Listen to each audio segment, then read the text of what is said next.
Presently, they reached the villa occupied by the colonel.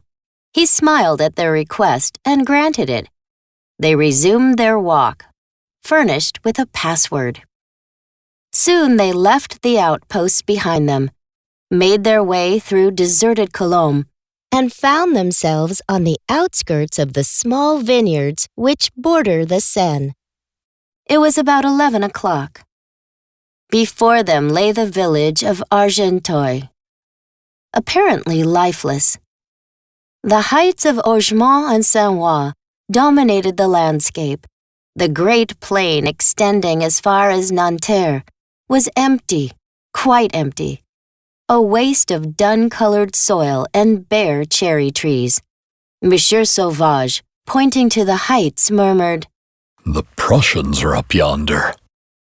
And the sight of the deserted country filled the two friends with vague misgivings. The Prussians!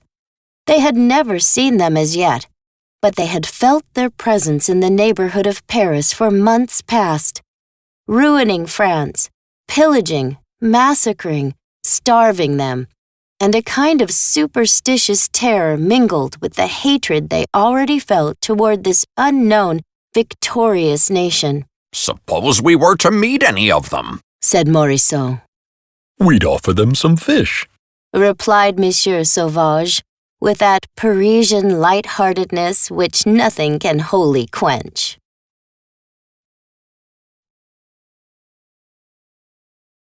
Still, they hesitated to show themselves in the open country, overawed by the utter silence which reigned around them.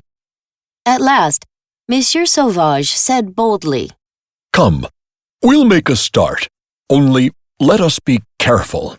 And they made their way through one of the vineyards, bent double, creeping along beneath the cover afforded by the vines, with eye and ear alert.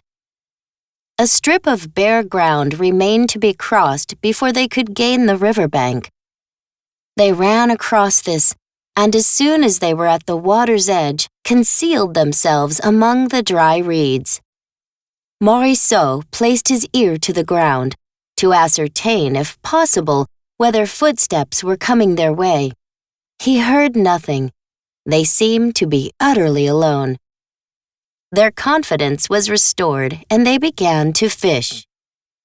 Before them, the deserted Ile Marante hid them from the farther shore. The little restaurant was closed, and looked as if it had been deserted for years. Monsieur Sauvage caught the first gudgeon, Monsieur Morisot the second, and almost every moment one or other raised his line with a little glittering silvery fish wriggling at the end. They were having excellent sport. They slipped their catch gently into a close-meshed bag lying at their feet. They were filled with joy, the joy of once more indulging in a pastime of which they had long been deprived.